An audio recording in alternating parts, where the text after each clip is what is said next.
you'll see that it is your statement. Yes, ma'am. It begins with attention Justice Madlanga. Yes. And if you go to the end of the statement, on page 11, I'm there. you'll see that it's not signed by you. Yes, yes. But do you confirm that this is your statement? This is my statement. Did you prepare it? Yes, I did prepare it. And do you confirm the correctness of the contents of these pages? I do confirm. Thank you. So we are going to go slowly through the statement. But, sorry, Mr. Perhaps even if it's during the tea break, Mr. Shongwe must please sign the statement and initial all the preceding pages. Certainly, Chair. And date it as well. Thank Certainly, you. Chair. Thank you. Let's start at the beginning, Mr. Shongwe. This statement was provided by you in response to a Regulation 10.6 notice from the Commission, is that correct? Yes, ma'am. And if we go to those, to that notice, it's important that we look at the notice side by side with your statement, Okay. because your statement answers the questions, Indeed. but we need to see the questions for context. So that notice is on page 1 of the bundle. So if you could perhaps just take out page 1 to 3 and have it next to you alongside your statement. Okay. I have it here. You have it. Yeah. Okay, so before we go to the statement and the questions, can I just confirm a few things with you? You are a member of Parliament, correct? Yes, I am.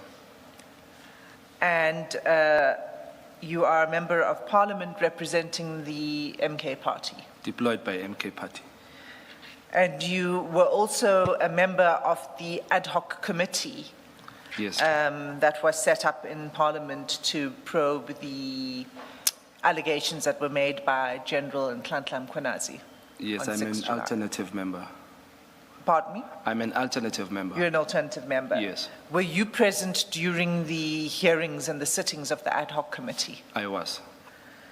And the reason, I just want to just begin with the purpose of your evidence today. You raised questions, many questions during the sitting of the ad hoc committee, but in particular, and what's of relevance today is that you raised questions concerning allegations against Major General Feroz Khan, is that right? Correct. And as I understand, the evidence that you want to speak to today is what followed, incidents that followed these questions that you raised in the ad hoc committee. Is that correct? Correct. Okay, so let's go to the statement. You begin with an apology on page 7 for the delayed submission of your statement.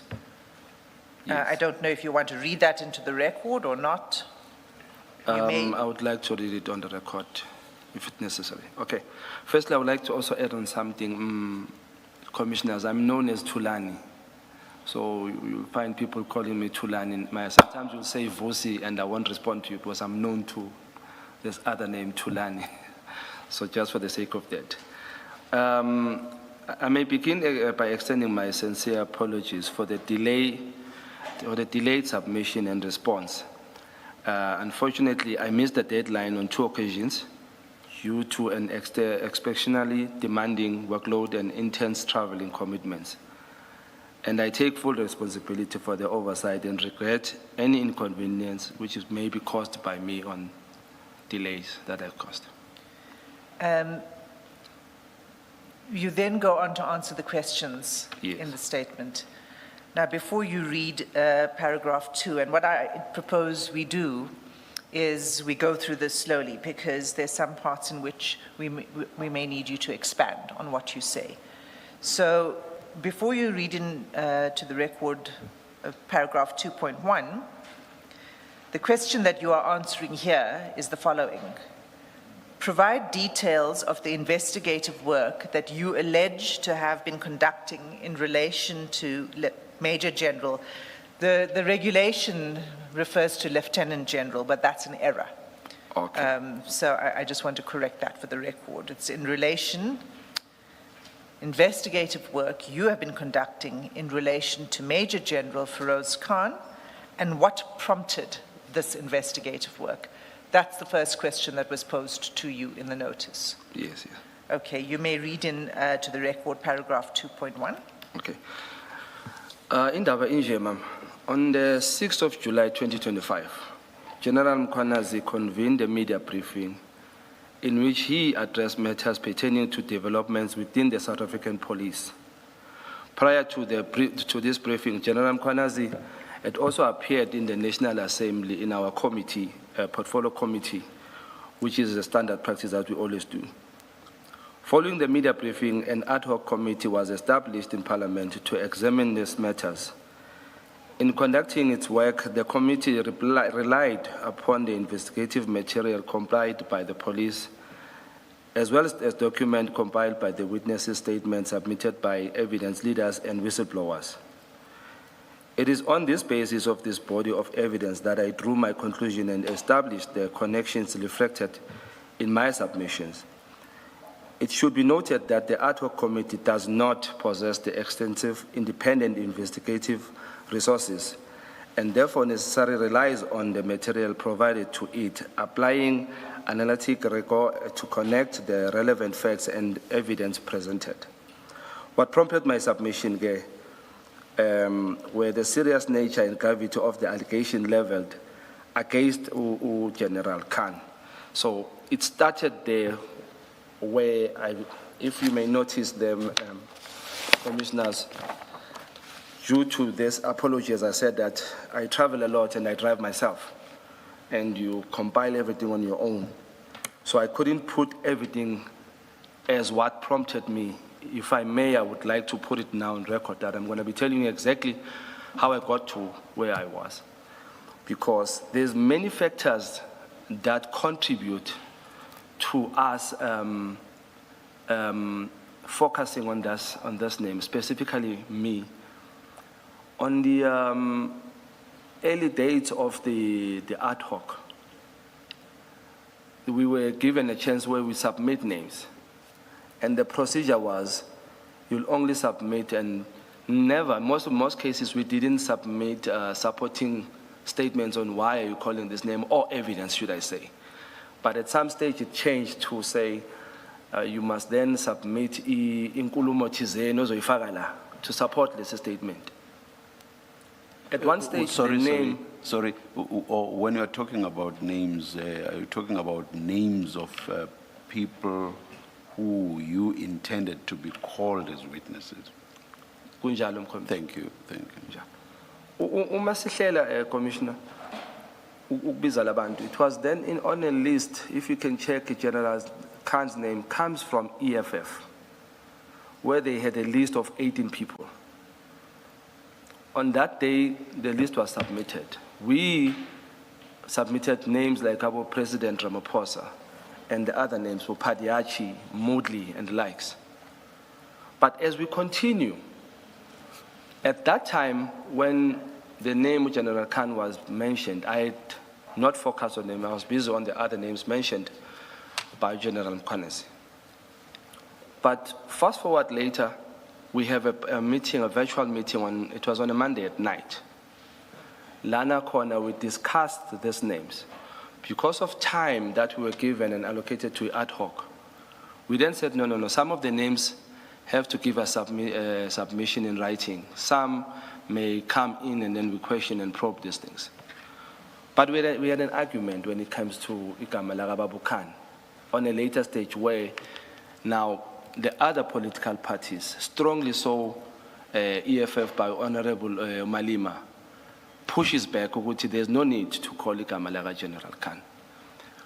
This is where now Honorable David Skosana is the one who mentions the name and gives supporting statements on why should the name be there.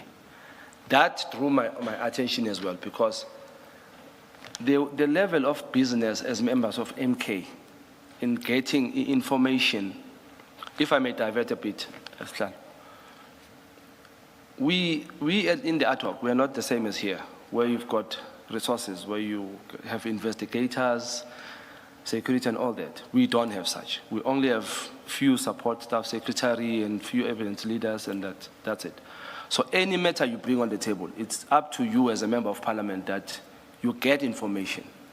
So at that time, I was not privy to that information which Honorable David Skosana had, supported by Honorable Nomvalo. They punched the name. I was not supportive on that day. If you can check the video, I didn't even talk much on that day.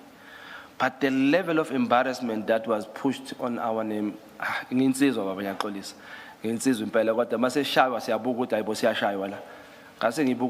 look into this name. Why is there push specifically on this name? It's far less than the push Ramaphosa, the president. So I said, okay, I understand with President Ramaphosa because ANC would want to protect their president. But why can't?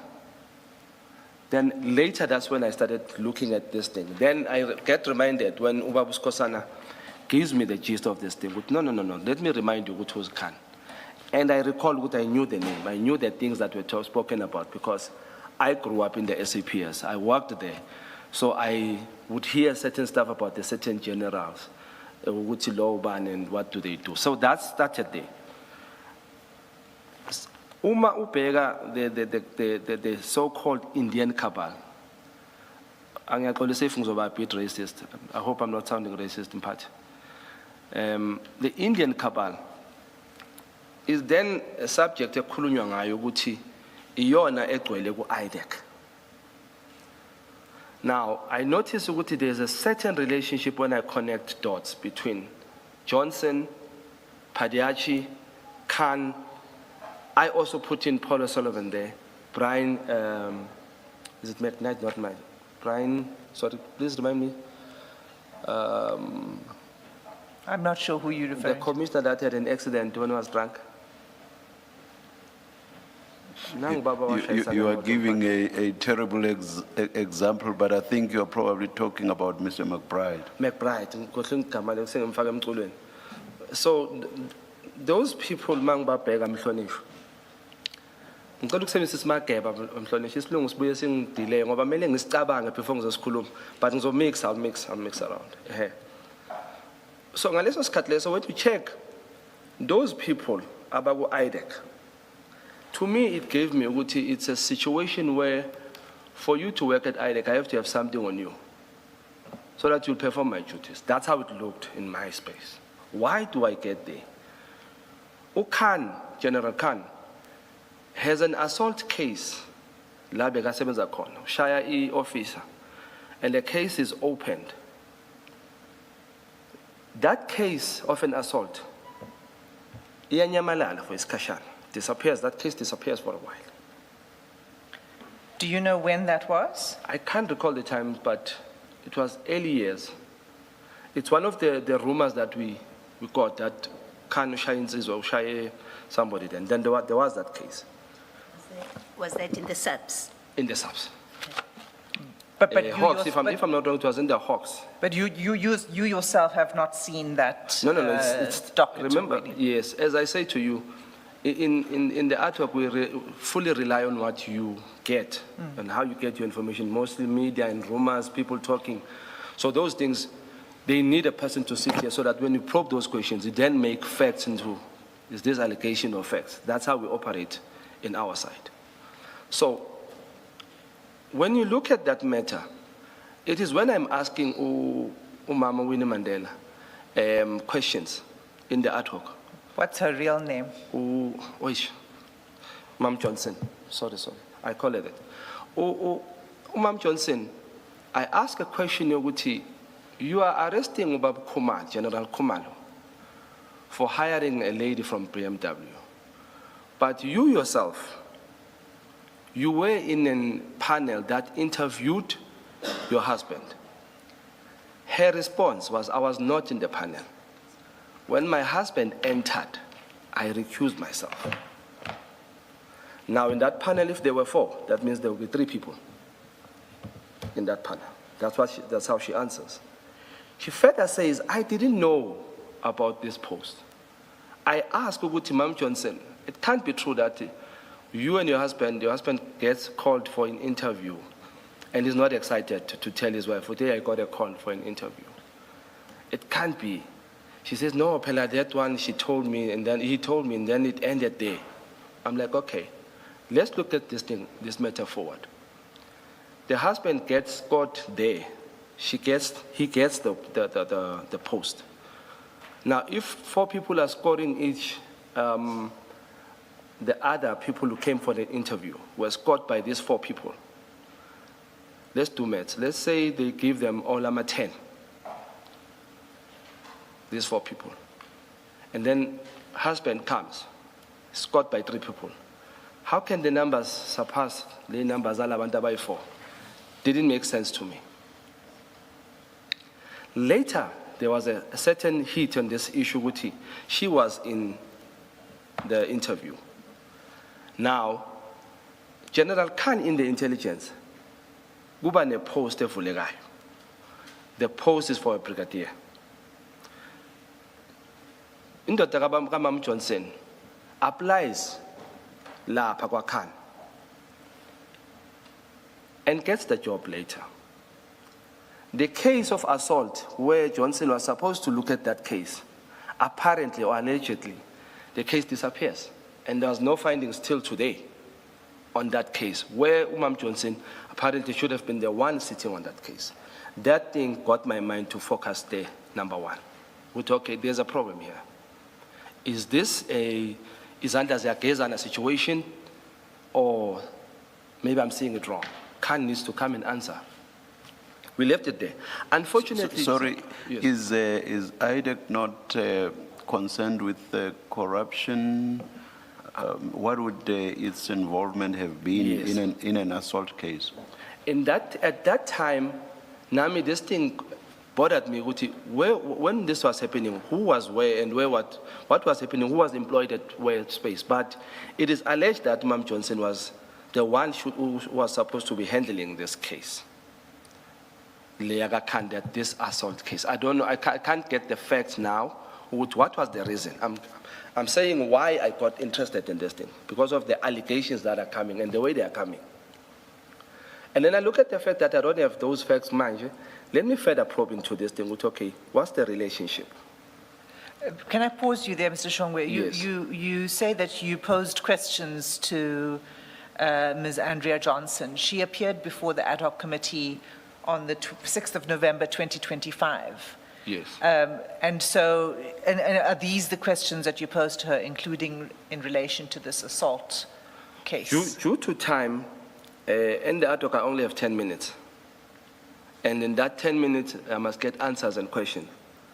So some of the questions I didn't ask, but the direction of the question was this. Okay. But as I'm answering here, I'm answering what prompted me to focus on Khan. I see. My focus was on IDEC and IPIT specifically, which it is now utilized as a weapon. Now, when that thing happened, which in Mam Johnson gets umsebenzi in the intelligence, it put a question mark game, which okay, I must get this story and fully understand it, which who was where, who was working where was Johnson leading, and how did it happen? But the question mark remained, which in Mam Johnson got umsebenzi, scored by 3 people. The other people who were interviewed didn't get the job, but it was scored by 4 people. Didn't make sense to me. Now, as you go forward, General Kumalo removes Khan temporarily from we position. What's that side? Just a second, Commissioner.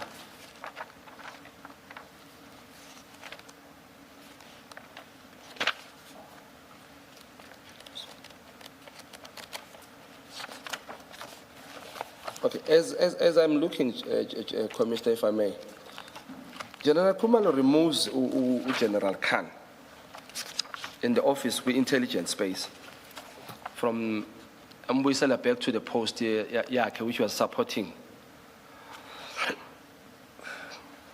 Now, when that happens, Khan apparently didn't like that because that position is very powerful, the intelligence one. General Kumalo takes Umamu Madondo, Fagwa Lapaya, in that space where Khan was operating. Now, you come back for me to connect these dots that I'm still connecting. It's still active on my side. General Kumalo is charged right after these things happened, where Umadondo also is charged. To me, there was a focus with that intelligence space where General Khan is operating must not be lost to them. But who charges Khan, General Khan, is IDEC. Now, IDEC charges General Kumalo on HR-related matters. In some of those video clips where she was asked, I don't know where exactly, but she was asked, is this not an HR-related matter? She replies like a prophet. This is a state capture. In future, she sees it as a state capture in future. So it's like Kumalo is being arrested for something that's going to happen, not what is happening currently. That's how I viewed some of the interviews that I got to listen to in one stage. I wanted to ask that, but time was not allowing me. So I asked myself, if General Kumalo is arrested for the hiring of a person from externally, in SAPS there's what we call external post, where a person from outside can apply. For example, the acting Commissioner NASCOM, Commissioner Dimpane, is coming from outside of SAPS. She's not coming from the ranks of SAPS, from constable going up. She got to Sevens and got a higher rank. She was an accountant, if I'm not wrong. Including EPA ga Mahmoud Dimpane, is coming from Parliament. She was a level 7. But now I think she's a brigadier, if I'm not wrong, in the SAPS. So I asked myself, why would IDEC be focused on arresting Kumalo and Madondo? So again, that connects dots for me. This is a Khan-Johnson relationship again. One must look into this matter. Why kwenzeka lokhu? What is the reason for this arrest? It didn't make sense. So even today, when we ask Umamu Johnson for the referral of arresting General Kumalo, we asked this in ad hoc. Even today, we don't have it. Where was the referral? How was this referred to IDEC? What happened? We never got the gist of this matter, including today. And the arrest, again, it happened. It worries me, Commissioner, ukuthi singathatha indoda esiyithemba nge-600 million. Siyibophe bese siyikhulule siyibuyisele ekhaya sithi ayiyosebenza kulo 600 million. Ne-state security sale marsh ekhona today ye-marsh and marsh. We don't arrest this person. The reason is siyamdinga. So how important is this arrest? That's the question mark I still have. So as I said to the advocate, my statement, for me, it's still active and alive. I'm still working on it. Okay. Because these are questions I'm going to ask in the, in the committee. Last one. Sorry, Mr. Shongwe. I have no idea of IDEC processes, but you said you queried the issue of the referral. Yeah. How does that work? Does IDEC only take on matters that have been referred? Who does the referrals? If you could, if you do know, if you could explain that. I know from what they said, Bon, in the ad hoc. When we were questioning Ubabu Paul Sullivan With some of the matters that were probed with IDEC and IPIT, ziye kanjani. Then the referral issue comes there. There should be a referral. IDEC cannot, on its own, institute a case according to what they say. However, in the Khumalo saga, apparently there is no referral. It was then alleged that it's going to be cooked up, but we never got it even today. We even sent letters through the committee. Now today we didn't get it. The reason for that was because we were told that IDEC doesn't go after you without a referral.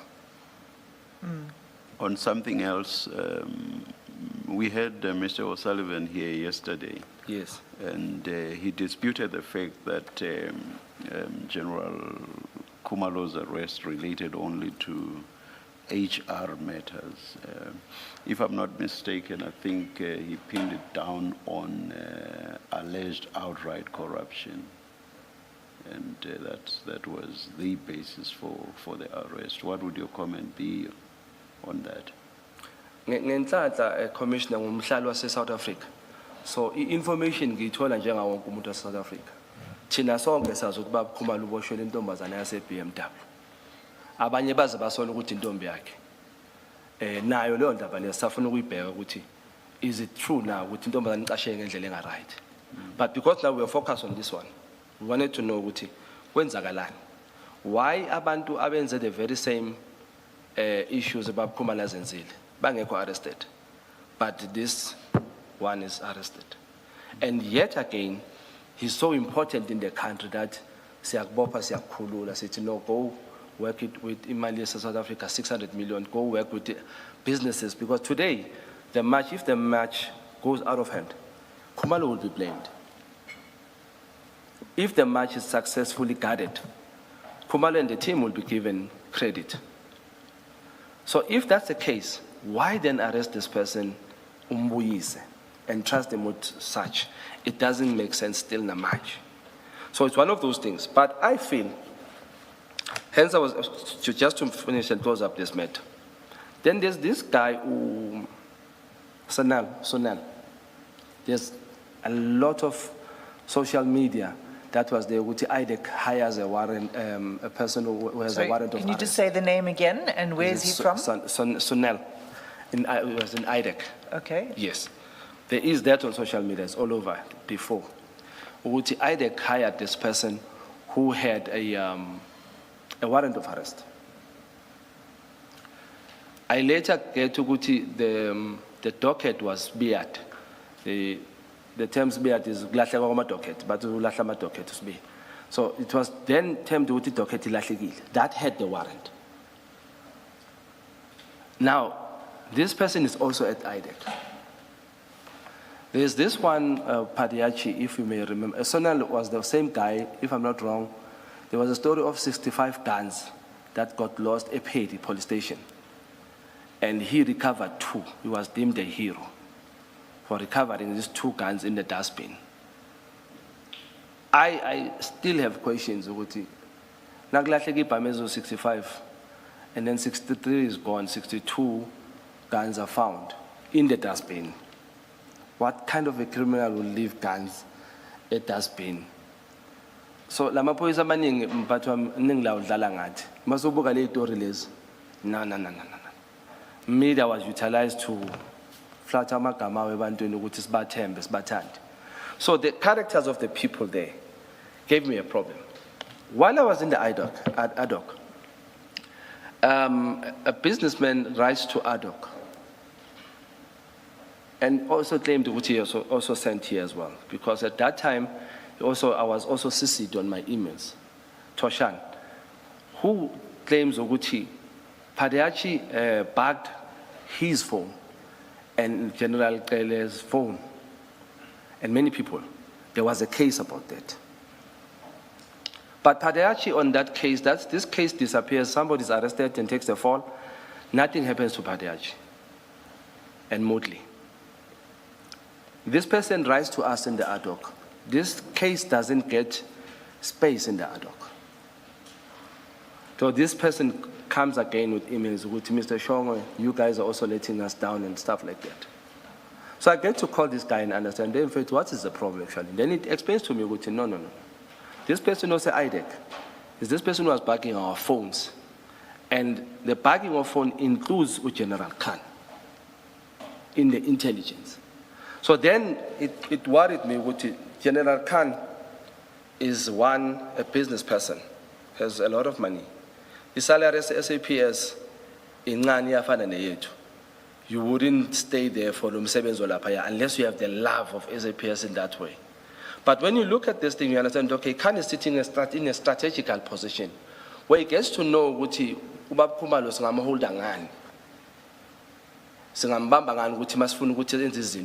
me, it's like an extortionist type of a way, where the allegations that also follows what they keep dockets and then they say Fagimali in a protection way, kind of a way. So I saw Gutu Khan is strategically positioned in that space. And by Asebe the four of them from the IDEC. That's how I got to then start searching these whole things. Unfortunately, because of that 10 minutes that I have in the ad hoc, I couldn't get to where we should go. And the fact that Khan then says, allegedly, in around our circular, Ebandwin, we won't see him in the ad hoc. He won't come in the ad hoc because he's got us in his pockets. Now, this is a township talk. That is what crossed my mind. No, not my name. So it happened in that space. I was worried. Okay, this General Khan, who happens to be in a strategical position and is so wealthy, Funane SAPS. If it's for the love of SAPS, why in the intelligence? Is he that good? So it's some of those things, yes. So Advocate Azim, good morning, Ms. Chong. Babkuman. You, in passing, mentioned that you have a history in the SAPS. Yes. I hope I heard you correctly. Can you Yes. just give us that history and that background? Okay. Were you ever a policeman? I was employed SAPS in the college space. At one stage, there was a need for SAPS members to have driver's licenses by the parliament and all that. Then we were incubated to come there. Then later trained by SAPS to be instructors in the space of advanced driving and tactical driving. I was also trained there in the assessor and moderator, which I didn't finish because of time. But I then did my 2 diplomas of examiner of vehicle and examiner of driver's license, which the state has its own DLTC. So I was then deployed. Can you just give a time period? When was this? 2000 from 2006 coming up. I left SAPS 2015. Thank you. So in the later years, there was a case where there were people who were employed by SAPS. Now that is us, who were instructors. Then there was an allegation that we cannot train SAPS members under the Police Act while we were not employed under the Police Act. So there was that case where we were then offered later ranks. But at that time, I decided to leave full-timing on politics and business, media space and politics.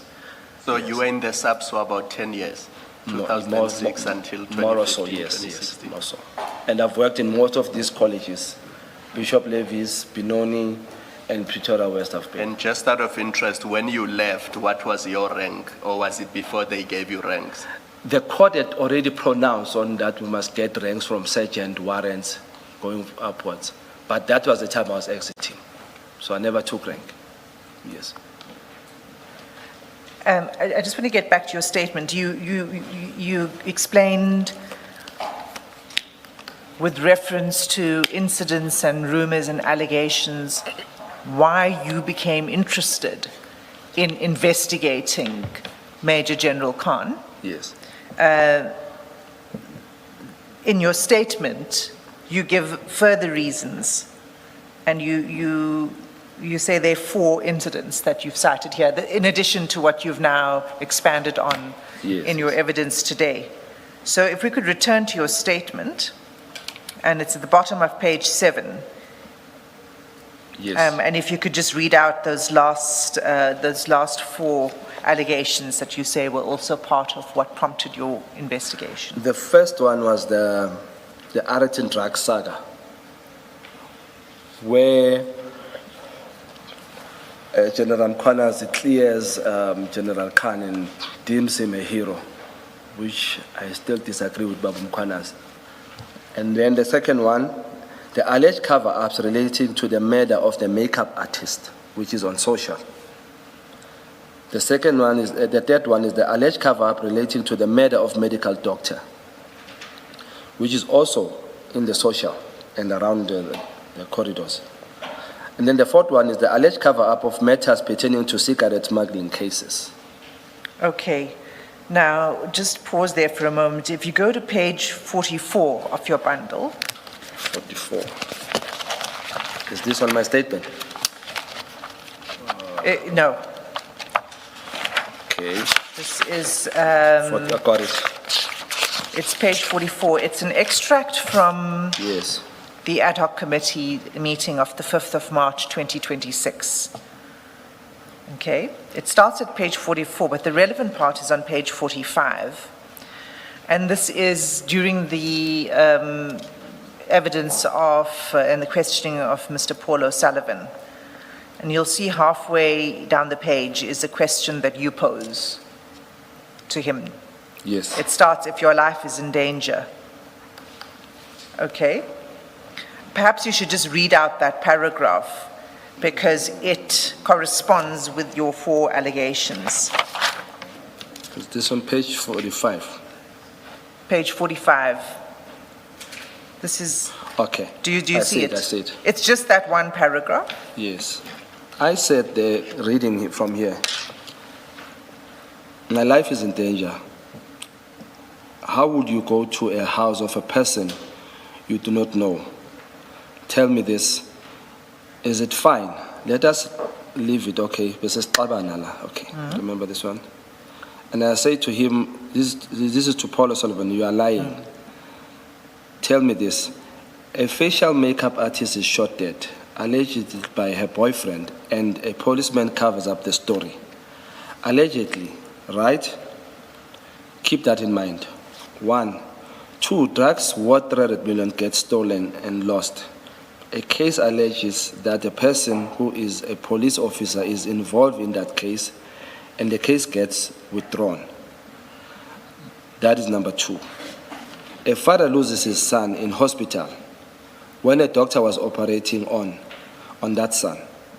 It is alleged that father goes and says to his friends he has shot the doctor because he lost his son through the hands of the doctor. And number 3, it is also alleged that cigarette smugglers and cigarette sellers and all that gets covers up by the same police officer. Now, the most amazing thing is this. This police officer owns multiple franchises of businesses, lucrative businesses. This person remains in the leadership, but you as a lover of South Africa never investigate that person, Farouz Khan. We cannot even get the name here in Parliament to get that person to come here and answer. Apparently, he is being covered up and protected. Even by us, now they say we are protecting him. We cannot get him here. Why did you not investigate Farouz Khan? But you went for Pahlane, whom you do not have a single evidence of what he has done. Your statements sitting there in front of you does not have an ounce of evidence about Mr. Pahlane. Should I stop there? Yes, you can stop there. So these are the questions that you were posing to Mr. O'Sullivan. It relates to the Ayrton drug saga. It relates to this alleged cover-up of a murder of a makeup artist, alleged cover-up of the murder of a medical doctor, and cover-up of matters relating to cigarette smuggling. Just for context, because you don't say anything more in your statement about these specific incidents, but you say that the concerns arose because of what you were reading in the media. That's where you picked these things up. So I just want to confirm that it's the same, it's these media articles that you were referring to. So if you look at page 51 of your bundle,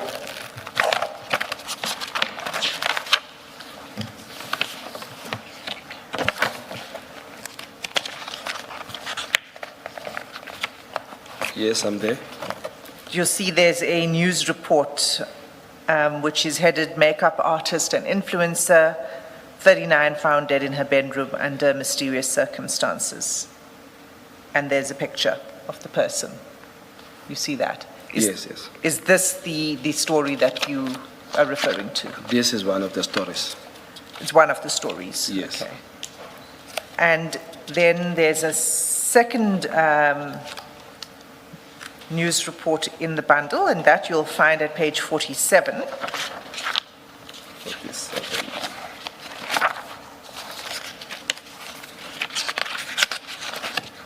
Yes, ma'am. And the headline of this article is, "I had nothing to do with hit on doctor." Right? And there's a picture of the doctor on the front page who was assassinated. And then the article, as you see, refers to the allegations that it was a certain Mohammed Sayed who had ordered the hit. Is this the other story that you're referring to? It is the story.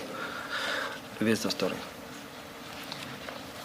And on the cigarette smuggling matters that you're referring to, is there anything that you wish to say about that to expand? Because you don't really say more about that. What are you referring to when you're talking about cigarette smuggling cases? On the cigarette smuggling, it's the relationship between, then it was alleged, General Khan, pertaining from the EFF event where General Khan attended, if you may remember that, and the guy called Syed. So that story is all over most of the time when we speak in the corridors. But So this Mohammed Sayed in this article is the Mohammed Sayed who's the director of Carney Links. Yes, that's Syed. Okay. What got my attention to that story is that the relationship, politically and business-wise, there's a lot of allegations. If you may read most of the stories that you'll get on social media about Said, you'll never pass there without getting a name of Khan. In the comments, if you go through any, you'll find it somewhere there. So that's the one I'm referring to. The fact that at that time, when I mentioned it here, I didn't have much knowledge of it exactly, in very intensively. But I later learned a lot of things, including the invitation that no. That means the cigarette issue is true. Because how would I be invited by the cigarette, people in the cigarette business to tell me to protect Khan in a way if this story is not true? So there's an interest there. Okay, so that's going to bring us to the 8th of March. Yes. Okay, so let's just pause on that because you're going to come to that in a statement, and then you can expand on the people with whom you met. Let's go to page 8 of your statement. I'm there. Could you read from the top of this page? Further to the above, I was also prompted by the fact that certain members of the ad hoc committee did not see the necessity of summoning General Khan for questioning during the process of compiling the list of individuals to be invited before the committee. Two names in particular were at issue, namely President Cyril Ramaphosa in relation to Phala matter and General Khan. Should I continue? Yes. In the case of President Ramaphosa, I understood from the political standpoint that he would be likely be shielded by the process by his party, ANC. However, with respect to General Khan, I could not understand their reluctance to call him before the committee, particularly given the weight and seriousness of allegations that have been formulated and tabled against him. Yes, so you've given us quite a detailed explanation of those Yes. paragraphs, so you can move on to the next. I was further prompted by the allegation that General Khan is a multimillionaire and a businessman of considerable means, yet he seeks to remain in employment within the SAPS. specifically within the intelligence division. This raises serious question as the motivation behind his continued presence in such a sensitive and strategically significant position within the services. Okay. You can pause there. So before you go on to 2.2, the question that was asked of you was, what were the findings of this investigative work, all of these incidents that you've referred to this morning, which, came to you through social media, through people reporting things to you, Yes. To the evidence that was coming out of the ad hoc committee. So the question is, what were the findings? What were your findings of your own investigative work? So you can read 2.2 in response to that question. In undertaking this investigation, my primary objective was to establish the truth regarding the allegation leveled against General Khan. However, due to the failure to appear before the committee, I was regrettably unable to arrive to the determination of the facts and the truth in this matter, therefore remains unestablished. Okay. You say in this paragraph, due to his failure to appear before the committee, but it wasn't that he failed to appear, it was that he was not called. I just want to get the context right. Oh yeah. Yabona ke isilungu we. Okay. Siyahlupha. Okay. So he didn't appear, but it's because he was not called. If I may elaborate on that, we somehow have not exactly a voting system in the ad hoc, but somehow a weight balance agreement of who do we want there.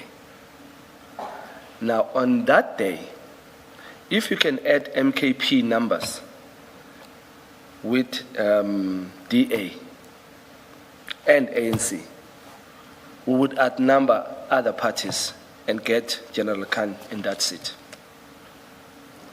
The only thing is that on that day, Honorable Malema was the most vocal in not getting General Khan to come there. But I can tell you, Uti, the other parties sided with him, with the EFF, not with him, with EFF, in not allowing us to get Khan to come there.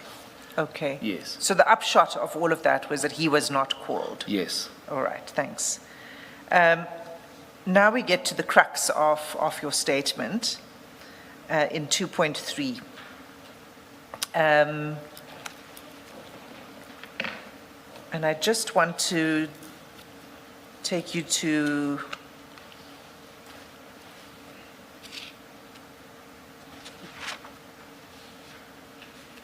we'll come there. You raised these questions on the 5th of March. Paula Sullivan, we went there in the record, right? You mean in the ad hoc? In the ad hoc committee, yes. Okay. I don't recall the dates. These but- questions about General Khan and these allegations. But you had also previously raised questions when... Sarah Jane Trent was crying the whole day. Okay. So now comes 8th of March. The question was to you to explain the events of 8th of March regarding the request for a meeting with you, which led to a telephone call between you and Major General Khan. Okay. Now, I know that there's some complexity to that question. It wasn't a direct call between you and Major General yes. Khan. So can you start with 2.3.1 on page 8 to explain those events? Okay. I had received a call from the PA of the president, former president, who then told me, Wuti... And her name is? Sorry. I don't know whether I should mention... Can I not mention the name? Just Well, for- she has provided a statement. Oh, she has? Yes. Okay, her name is Londiwe. Londiwe Xulu. And Londiwe who? Xulu. Thank you. Yes. Is that XULU? Yep. And if you turn to page 15 of your bundle, 15. 1.5, Yes. you'll see at that page, from page 15 to to page 22, sorry, not 22, 24. I see the statement. There's a statement, and you read the statement of Mthulu, right? Yes, I just read it, yes. Okay. All right, you can go back to your statement. Okay. I received a call from PA Gababa to say there were people that came to see the former president. Sorry? Okay, good. Thank you, Commissioner. I received a call from UCC and telling me that there were people who came to see the president and they were interested in seeing me. Now, if I may just explain on that one, this thing happens kakulu. We've gained, I don't know how to call it in English, but uthando from abantu in the ad hoc, where people view us as people who didn't shy away from the truth, as dangerous as it sounded. So, because mostly they can't get directed to us, and they have access, some have access to Ubaba, some don't, specifically business people. A lot of business people have came to Ubaba and said, hey, Sabatanda Labafana. They are doing very well and would like to help last and later on. So we've been assisted by certain business after they seen our stance in the ad hoc. Which, okay, you guys need a push because you're working in a direction where you're not shy away from this. So I've been called by Sis Londion many times, and some go to Ubaba and says, Funubono Shong, and then they just call me in. So this is one of those incidents where I was told that I must come and Giafunega. I was in Cape Town, if I may remember very well. I had left Durban days before, and I had left my car at the airport. So I flew to Cape Town. I was in Cape Town for, I think, two days or so. Then I was called to come back.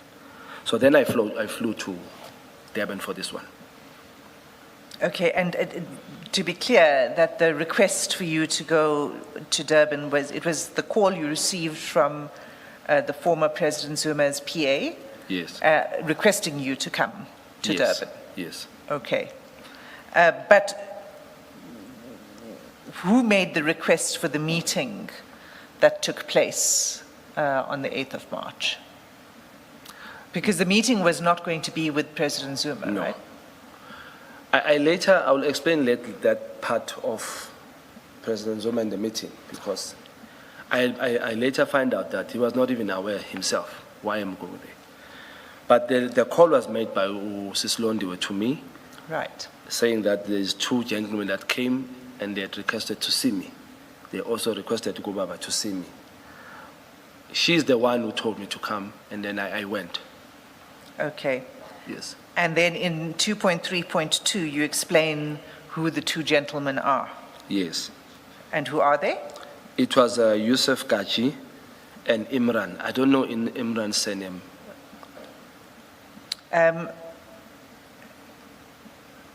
If we go to the PA's statement, I said it starts at page 15, but she includes an attachment, and she corroborates what you say about the meeting.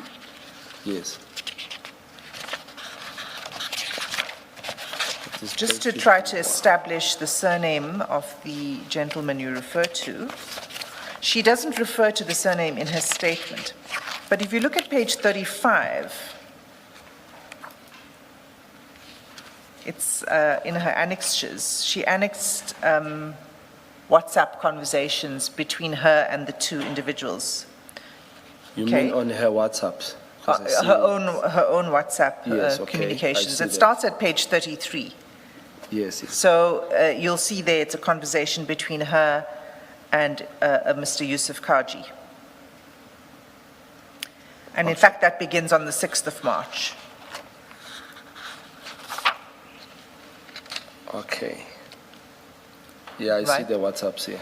Yes, so it starts on the 6th of March, not on the 8th of March, when you were called. So he approaches her on the 6th of March. And if you look at the bottom of that page, on page 33, he says, "Hello, darling, thank you for your immense help. Which day am I meeting our brother in Johannesburg?" Do we understand that to be you? Because of the video on this screenshot, I would presume they're talking about me because I see the hello darling, then my face. I think I would allege it's a video because there's time frame there.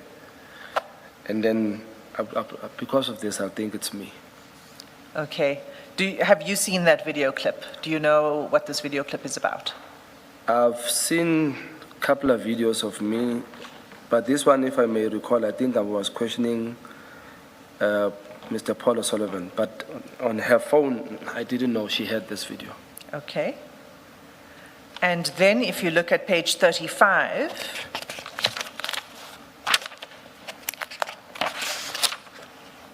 Okay, I'm there.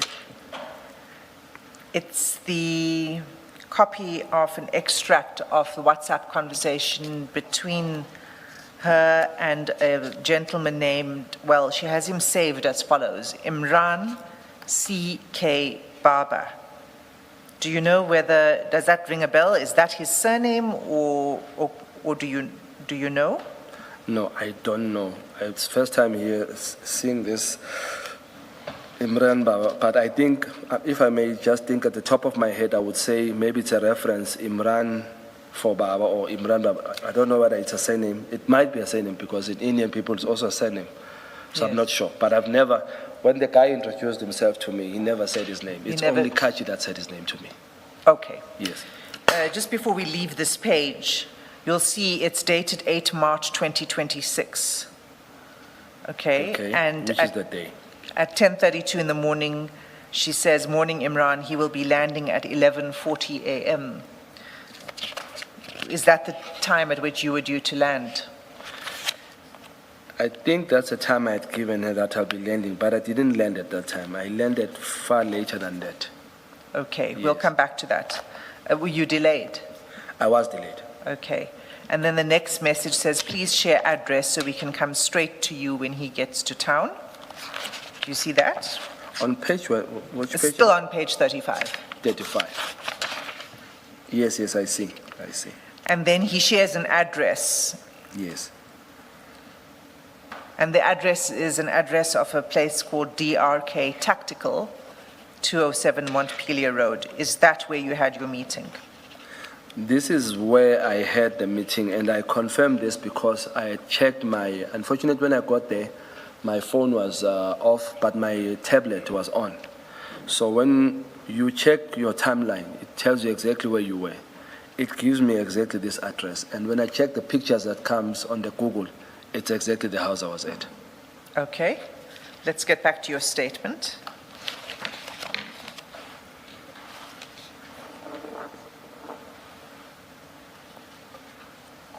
So you say that it was a request that came from these two gentlemen, Yusuf Kaji and a person named Imran. That's 2.3.2. Yes. And then in 2.3.3, you're answering the following question. Was the request made directly to you? If not, who was it made to? If you could just read in your answer. 2.3.3. Yes. I answered the no. I subsequently learned that the meeting had been requested with the president, in the course of which my presence was specifically requested. That is the knowledge I had when our sister Londiwe called me and said, "Baba requests to see you because there's people who wanted to see you." So you earlier were talking about the people who, are now fond of the MK Yes, of party, us, the work yes. that's happening in Parliament and the ad hoc committee. And so you're saying that this meeting was, in your view, to meet with people who want to support Mostly. the Yes, it happens organization. like that. Yes. Okay. And then in 2.3.4. the numbering on the notice is incorrect. Yeah, So I noticed that's when you 2.3.4. sent me the question, I had to rearrange the numbers. Yes. I see there's somebody who has a Zuma syndrome here with numbers. So I had to redo the numbers. Be careful, Mr. Shongwe, that document is signed by me.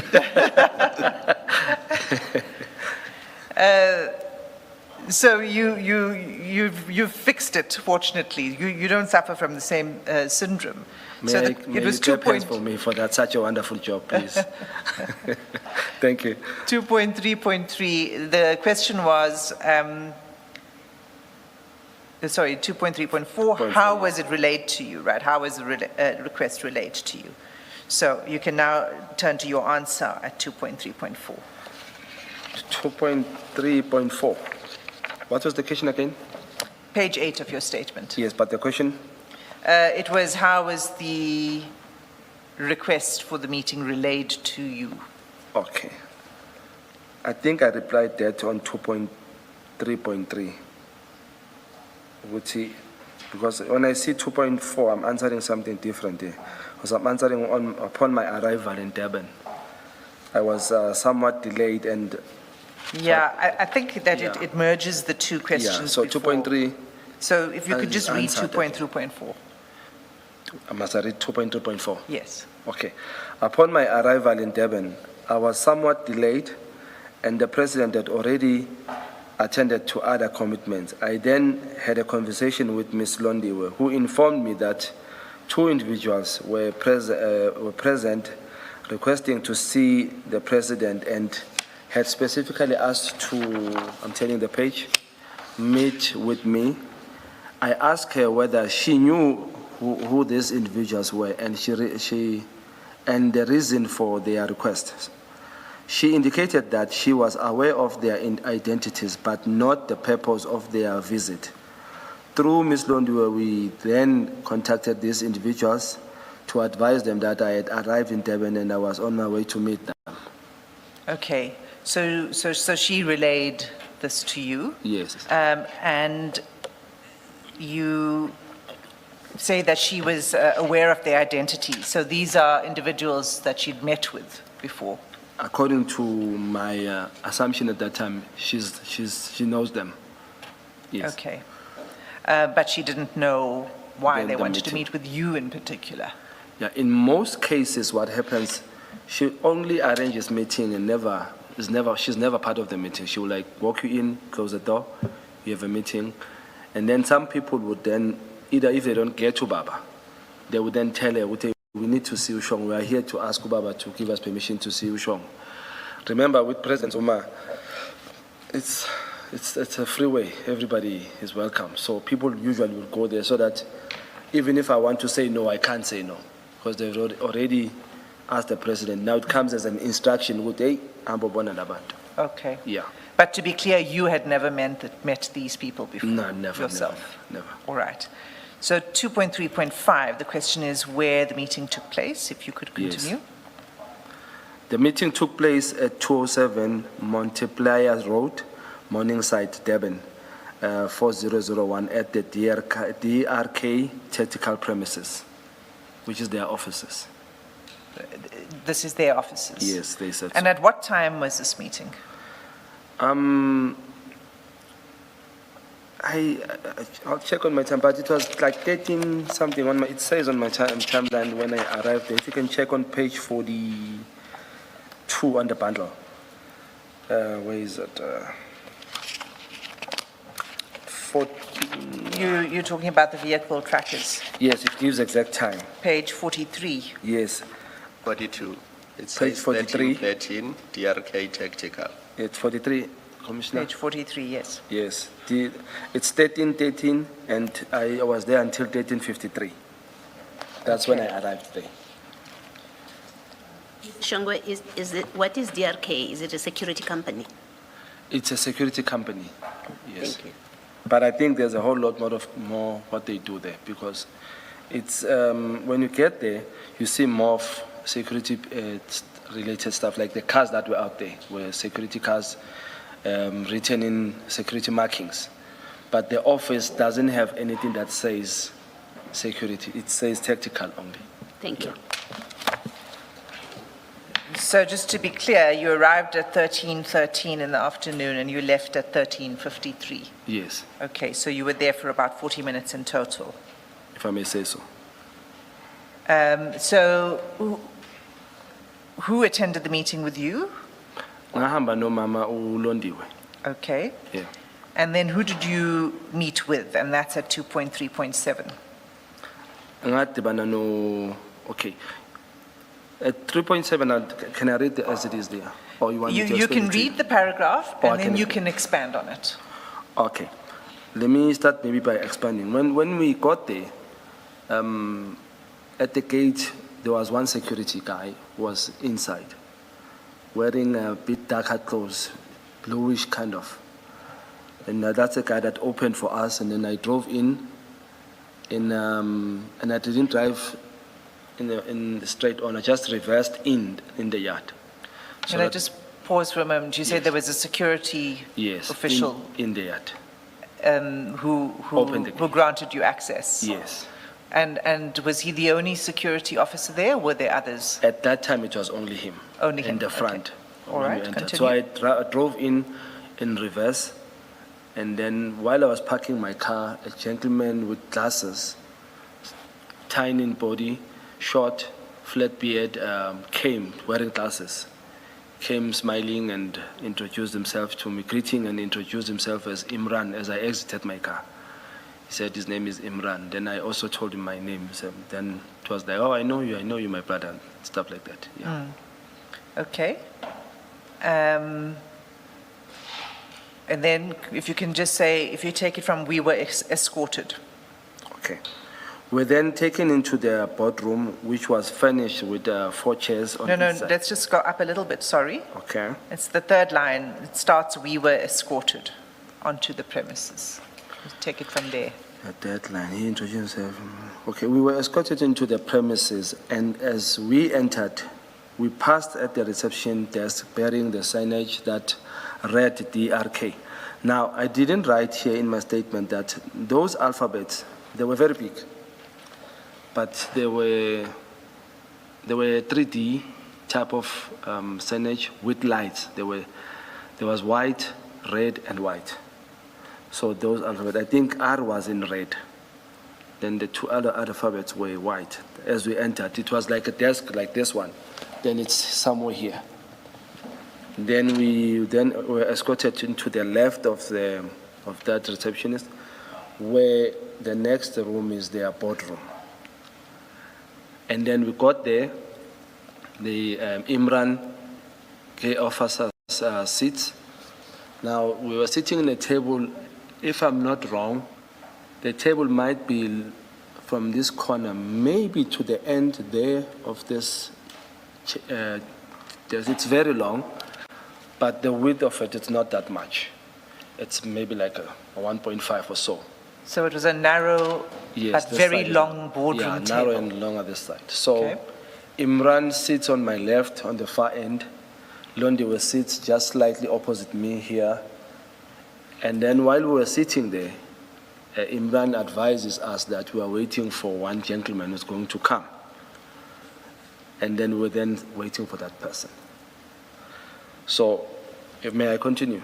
Yes, please. Okay. So I think where you can just read in, because you've explained 237, but if you could just read the last sentence. 237. Imran advised us that we could wait for another individual who was expected to arrive. This person was subsequently introduced. This person is subsequently introduced himself to me as Yusuf Kaji. That is when this gentleman, also bearded, wearing this Indian clothing, this long dress, same color as this table I'm sitting in, lighter, walked in and then immediately came to shake my hand and introduce himself as Yusuf Kaji. Then I recall I laughed at him with Kaji. Is this a Zulu surname? Because if it's a K, it's a Zulu. Then if it's C, it's English. And then we laughed about that matter. But he said, no, I'm Kaji. Yeah. Okay. And then 238, the question is, what was the purpose of this meeting, according to the people who requested it? So if you could just take us to 238. Okay, what was the explanation to you for why they requested this meeting with you? Okay. Prior to the meeting, my speculation was that the meeting had been requested because they wished to assist the organization in some way. However, in the course of our conversation... By organization, you mean MK Party? MK. Yes. And I say that organization, if I may explain, Commissioner, because I only get relations or requests or invites through, or for the reason of MK. I hardly get invites just for Shongwe. I think Shongwe is not a person, so they want law. So if I may put like that. So for that purpose, it was for the MK in my thinking, my assumption. I will continue. Where was I? Okay. However, in the course of our conversation, Yusuf stated that someone wished to speak to me without explaining further, and he instead insisted on calling this person to speak to me telephonically. I asked who is this person was. They then disclosed the name of this individual as General Khan. I refused and I informed them that I did not wish to take the call. During this interaction, Yusuf moved his chair closer to mine and proceeded to call this person. As the phone was already ringing, the call was answered and it was General Khan. Now, if I may explain this, because here in writing, my mind was already in the artwork. I'm a 10-minute person. So how it happens is this: when he sits down, as we are talking this, just silly talk, nothing serious. Before he starts talking to me, Imran moves closer to Sislondiwe, and it's a chair with wheels. He sits next to Sislondiwe here, very close. It's when also Kaji moves directly to me and saying, "Hey, my brother, man, there's a brother of us who wants to talk to you, man. You know, yeah, boy, he wants to talk to you." He speaks a lot of, if I can bring him here, before you get to know what he wants to say, there will be sentences and sentences. So you can't remember everything. He speaks fast as well. So he says that, "Hey, our brother wants to speak to you." And I ask, who's that and why? He says, no, man, you know the guy, General, it's Khan. He says Khan. So that's why, in respect, I say General Khan here. But he says it's Khan, our brother. No, man, you know you're our brother, man. Talk to our brother. And at that time, he's talking, already dialing. And the person on the other end of the phone picks up the phone. It's a video call. But did you agree to No, have the conversation? What was your response I did tell him that to? I don't want, this is, okay, as I say, he talks too much.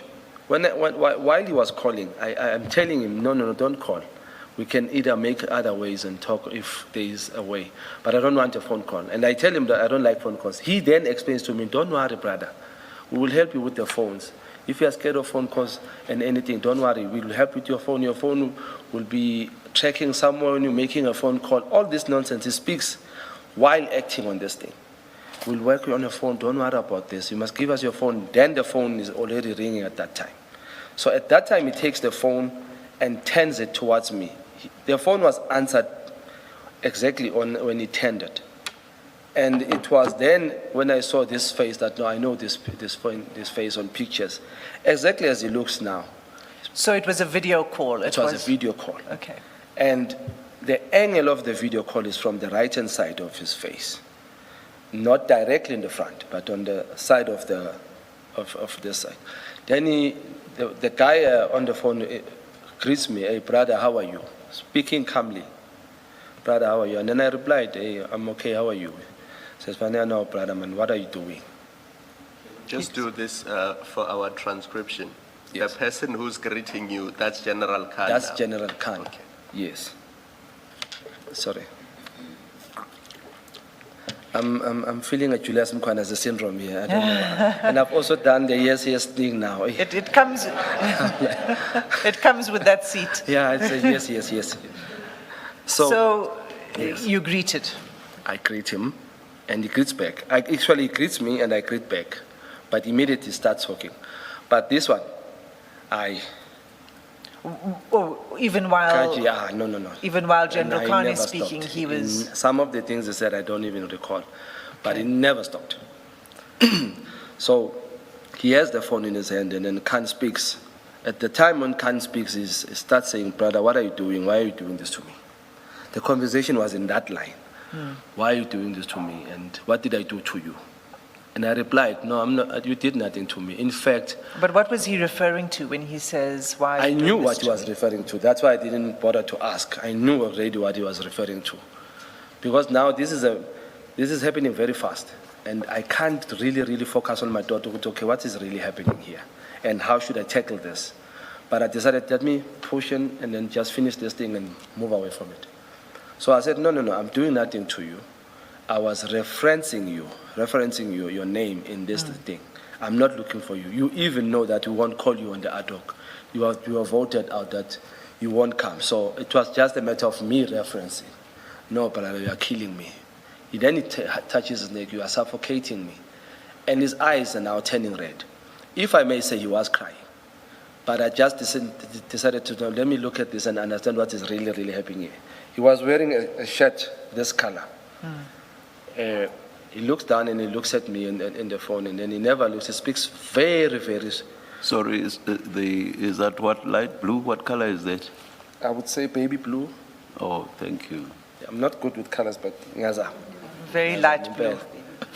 Ngiyazama impela. You are very Baby good. blue. You are very good because I have no idea what baby blue is. Mr. Shongwe, my grandmother used to say it's powder blue. Oh, it's powder blue. And because she was Blue my seal is grandmother, I powder, assumed but she it's was blue, right. so we don't know what blue is that. So, May I just ask? This? You say you knew what he was talking about. Just for completeness, can you please tell us what it is that you knew? Okay, and prior to me meeting him, after all these couple of times where I asked questions about him on Sarah Jane Trent, Paul Sullivan, I had forgotten that I'd asked General Masemola as well. But prior those days when I kept on punching that question, Uguti, how did you, Paul Sullivan and Sarah Jane Trent, establish who to investigate? Because I was probing Uguti, when it comes to General Patlani, they already had proof of the sound system. And he answered to Paul Sullivan, he loves South Africa, that's why he's investigating. So that's why I asked him, as a lover of South Africa, how do you then generate who you want to target? Where you see the allegations of General Khan are so many, but you focus on Patlani. That is the issue. So on those days, I was getting phone calls with everyone. And people that I know, people that I may not know sometimes, and pass on the street, they finally get to this Khan you don't touch. He deals with abantu abaronga kakhulu. I got so many of those in a way that I started to take note to okay, now I've put my life in danger with this thing. But the day this happened was when I asked Babu Paul Sullivan. That is when I got a number of people when I walk in the streets. Some people even that I don't even know in the airport will say, hey, Mfalakit, uzibhekela. But siyabonga into eniyenzile. Nimkhonto and all those things. So I noticed okay, when he speaks with Ngiyamkhama, I knew exactly what sikhuluma ngani. The topic to me was clear. Okay, sila kulento manje. And what I must do is to understand how do I escape being here, so that ngazifaka inkingeni. And at the top of page 10, where you say you told him that you were merely referencing his name, were you referring to what you said to Mr. O'Sullivan? Yes, I you was were referring to investigating Patlane, but why not Khan? That's what you meant by saying I was merely referencing your name. Yes, I was referring to that because the situation was very fast. I won't lie about it. But one is forced to think fast out of the box in that situation. How do I calm the situation here? Because we came there without bodyguards, without any weapons or anything. So one has to make sure that I don't allow this to escalate. Because should it be I allow it to escalate or I become violent, it might turn on me. And at that time, if I may say, while we were sitting, the number of people in the yard, they are no longer one person. Because where Kaji is sitting, there's a window behind him. And I could see my car, I could see a couple of men around that space. So one has to think fast to go to, okay, let me just keep this situation calm, then we'll exit Sizwenela and then we'll see how we handle this matter. So that's why I say to him, no, I'm not targeting you, I was referencing your name. I know my targets. This one, this is where he also says, yeah, I know you're targeting corners, Mr. Kaji, constantly talking. So this is where he also says, yeah, I know you're looking from corners, I can hear your questions, Then this one says, Norman, come, let's meet, let's have a talk, come, let's talk, we can look after you, let's talk about some things. He says it as well. But this one then takes over the conversation of the taking care of me. And then this one says, no, let's meet in Johannesburg. He asked this, in Sandton, he asked this one, where in You are, sorry, you are using so many, this one. Oh, sorry. It was General Khan who said you must meet at his place in Sandton the following week. The same week on Friday. Sorry. Yeah. Please. Page 10. On page 10. Yeah. The last two lines? Maybe Perhaps let's do start this. earlier? Please read the whole of 2.3.10. 2.3.10, where is it? Okay. The General first- Khan answered the call. Sorry, the first paragraph up to I responded that I would make time. Okay. Yes. Thank you. Thank you, Commissioner. 2.3.10. General Khan answered the call, and Yusuf held the screen facing me in his hands and said to General Khan, my brother, here is Shongwe. General Khan greeted me, saying, brother, how are you?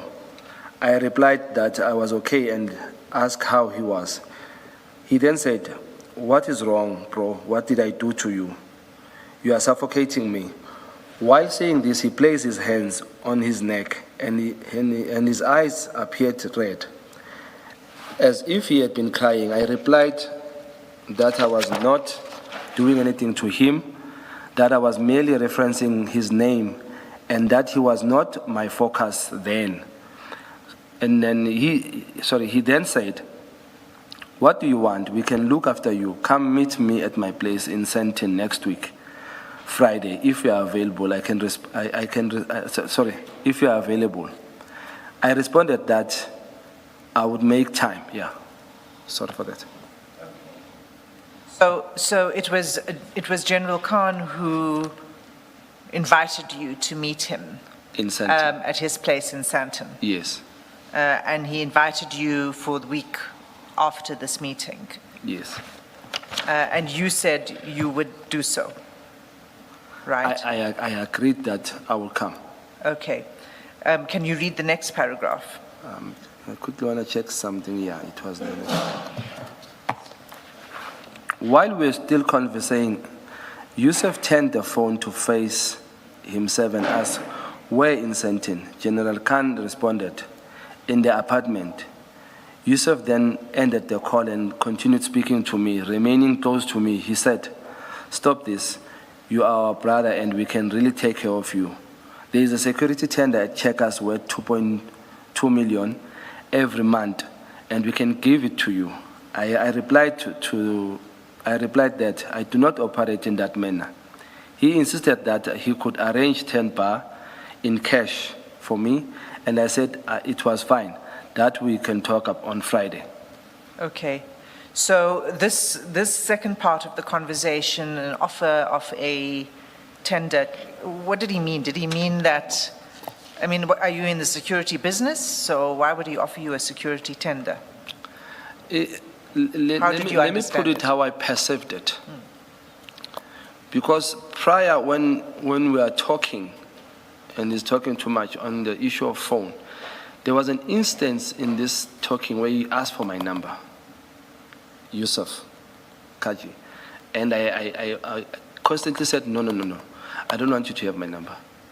So I noticed that me pushing back constantly doesn't get this guy to back off. So this is the type of a person, you agree to everything, then you live like that.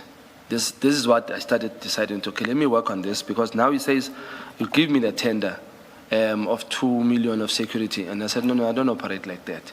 So to him, maybe he thought no, in book form, this will get me arrested or whatever, in a way. To him, he thought I'm saying that. That's why he changes the subject to say, no, we can get you cash then. 10 bar, we can get you 10 bar, we can arrange it. In that, the thing is, I forgot to write it here. In that statement, this is where he even promised me there were 3 BMW cars that were window tinted and bulletproof.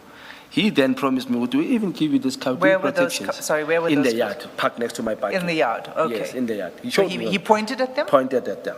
Even when we went out as well, he was walking me out on the window. He said, "Do you see, all these cars are safe." I was no longer interested in listening, but my focus was leaving. So I had agreed to say, okay, no, about the 10 bar, we'll talk on Friday. That is what I said, because I wanted to get them to say, okay, fine, let's meet wherever we're going to meet and talk. Then as soon as I started agreeing, I just noticed the change of tone and the character of the body, which now I think they feel calm when I'm with them. Then I decided, okay, this is where I'm going to take this thing. This is where they then, if I may recall, at the same time I stood up, I wanted to leave, and then he said, no, sit down, man, I want to tell you something. There's a brother of mine upstairs who has information, because we see your line of questions are more asking about Mkwanazi. We have something on General Mkwanazi, we can give it to you. Okay. And he spoke fast, he spoke about the helicopters and a lot of stuff that I was not interested in listening. Okay. Sorry. I see that for 10 bar you have a bracketed explanation, 10 million rand. Yes, the language 10 bar is 10 million. Thank you. Can you read the next paragraph into the record? This is now where you're talking about what you just said about that he seemed to intimate to you that in fact the person you're really looking into is General Mkwanazi. Yes. Okay. Imran then, this is when we were standing up. Imran then offered to bring us something to drink and returned with a bottle of water. Yusuf then said, in the line of your questions, I see you don't want General Khan, you want Mkwanazi. I can give you information on Mkwanazi. My brother upstairs has information on him. I did not respond to this statement. Instead, I requested to leave. As we were walking out, Yusuf said we must wait a while as the brother was coming. We waited next to the signage, and a man of approximately my height or slightly taller and muscular build came down to the stairs. Yusuf took this individual and me back to the boardroom, leaving Londi and Imran by the reception. And if I may say, I think Londi also continued to live here, and asked him whether he still had information on Mkwanazi and the helicopter. To which he responded, yes. Yusuf then instructed him to locate the information and stated that he would give it to me on Friday when we meet in Sandton. Okay. Chair, it's 11 o'clock. Before I ask questions on this paragraph. Should we not push to finish? If that's, unless... I'm in your hands, Chair. We could. Or let me ask this question perhaps. How much longer do you think you're going to be? Probably no longer than an hour. Let's rather take the break then. Okay. Let's adjourn until 11:30. 11:30, thank you, Chair.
Yes, Mr. Sim. Thank you, Chair. Mr. Shongwe, we were at page 10 of your statement, Yes, ma'am. and you just read into the record the paragraph that begins, Imran then offered us. Yes. Can you explain when he says to you, I see you don't want General Khan, you want Mkhwanazi, what was he referring to? This I'll answer in my, in my own thinking. Yes, he was referring to giving me information about General Mkhwanazi that I should be using in the ad hoc, because it was in line with him saying that he understands the line of my questions, that I'm looking for information about General Mkhwanazi, which is, I don't know where he gets that. However, it was a way, I think he was trying to pursue me to then go after General Mkhwanazi with what he was going to give me. So I was very, very skeptical in even probing further of those information that he wants to give me, because at no stage I spoke about General Mkhwanazi. And it wouldn't make sense why out of nowhere he would just punch in General Mkhwanazi's name, whereas there's a lot of corrupt police that he can tell me about. Okay, so it wasn't that you had given him any indication that you were looking for information? I don't even know where he gets that. Okay. So what then happens is another gentleman enters the room, Yes. and you explain that he asks this gentleman whether he had information on, as you put it, Mkhwanazi and the helicopter. Did they speak any further about that? What was the issue about the helicopter? To be honest with you, when the gentleman was walking down the stairs towards me, this is where Yusuf says, this is my boy, this is the guy who has the information. Then he takes me, grabs me back to the bottle. And then he speaks about the information of the helicopter. He did mention a place and the helicopter, and I don't know what he was talking about, but this muscular guy didn't speak much. He only agreed that I have, and that he will package it on a USB for me, and then they'll give it to me on Friday. But So- this one, because I was tired of listening to him, to be honest. I can't recall exactly the words he was saying, but he was speaking again fast and a lot of things that I couldn't even listen to. So he said they would put it onto a USB drive and give it to you on Friday when you meet. In Sentin.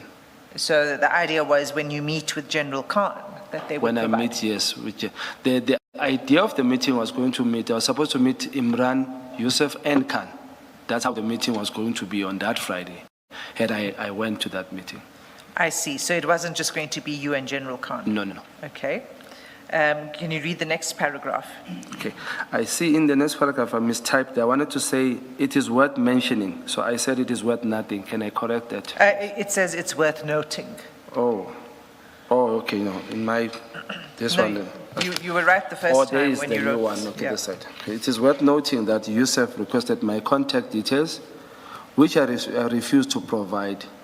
He was persistent, stating that they could change the location reflected on my phone. I declined this offer.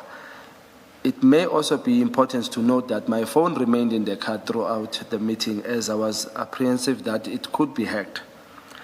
And Okay, yes. pause there, please, because I'd like you to explain the following. He says they could change the location reflected on your phone. What did you understand by that? Now, that one he explained thoroughly many times as he was talking in this thing. He kept on saying, you kept on saying, give me your number. I'll call you so that we can arrange the meeting. Trying to eliminate Ms. Londiwe being the contact person. That's how this topic goes. And I kept on saying, no, I don't want anybody to have my number. I will find a way that we meet through Londi. It's fine that way. Then he said, no, if you're scared of us, we won't do anything. Actually, we will help you. We will make your phone unhackable. When one tries to check it, it will reflect in Brazil, it will reflect in Paris, mention other countries while you are here in South Africa. That was the promise. He even mentioned that they would work on the SIM card in the phone. If I give them my number, they would help me with that. So I said, no, my phone is in the car, and it was off at that time, but I was not interested in giving them my number because in a way I was trying to indicate that I'm not comfortable with this thing. So I'll trust them later if they feel what they want me to trust them. Because what was running in the back of my mind is that if Khan is so innocent, why would he want me there in that office? Why would he want to talk to me on the phone in that office where he has a space where he can come to the ad hoc for free? It's different here in the ad hoc. In the ad hoc, we pay for you to come. We accommodate you, we give you food, we give you everything. So yin lemhlula ukuthi eza zosibona lapha khulume nathi asitshela iqiniso ukuthi yena akenzanga lutho. That was my concern in this thing ukuthi this is a plot to get me to take cash or get myself implicated in whatever they want to implicate me, or find a way to control me so that I can keep quiet in probing Khan. So were there cameras in the room where these offers were being made to you, the checkers and the 10 bar, etc.? Yes, as I entered the boardroom, when I sat down, on my right-hand side on the corner, there was a camera there on top. And on my left-hand side again on the corner, there was a camera there on the corner. Including when we entered at the gate, at that door, there's a camera at the corner of the door. A very, very tiny camera. You might not see it if you're not looking. So those are things that I did take note of. So you felt that they were trying to implicate you? In many ways, I felt many things. Either implicate or find a way to control me. You see, in my political life, there's one thing I'm wary of. I believe that when somebody promises you such an amount of money, and should you be lucky, should I put it like that, should you be lucky and get that money, you'll be happy for a little while, and they will control you. So that's what I don't want in my career politically, because there is now ad hoc and Madlanga because of such things. The politicians have now a bad reputation because of such things. So I'm one of those people who are trying to resuscitate our name and our credibility. I'm sorry if I may not, no offense intended. You see, when you go out, it is a standard norm that when somebody is arrested, they will tell you, no, totally cold drink it one. Get your cold drink. We speak to the police, give them something about. It is also a standard norm that they will say, no, if you are going to court, don't worry, bring something, we'll speak to the prosecutor, or I know the judge. That's why when Honorable Skosana in the ad hoc, when we spoke that we are not done in the ad hoc, we want to further probe the commissioners in the security class, the judges, the prosecutors. I remember one day we started asking about certain judges. I may not mention names here. Outside of the committee, we were then told, the guys, do you know what we are doing? You're talking about judges here. Don't start fight with judges. I've done nothing wrong, so I don't worry about what judges would do to me if I know I've done nothing wrong. So it's those things that are standard in our cities, in our communities, that this is a character, that politicians are like this, police are like this, and we need to change that so that we have a better South Africa. So you never took the 10 million that was offered to you? If it was there, let me tell you what I was going to do. I was going to take that 10 million. Go home with the 10 million, look for charities, look for the hobos in the street, give them money, and get to ad hoc and tell them that I took 10 million given by these people. Here it is. That's my character. That's the person I am. But unfortunately, they had no money. Even when we leave, I stated here in my statement.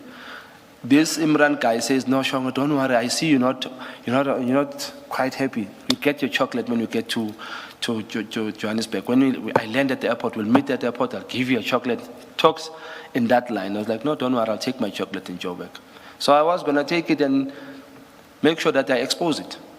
Because the purpose that I wanted to know is why would Khan get me there? Why would they want me there if he's innocent? So on the issue of the chocolates, it's in the next paragraph. I think we should just read it in because it mentions the names. If you could read that paragraph into the record. It says, when we then said our goodbyes and Imran walked us out to the car.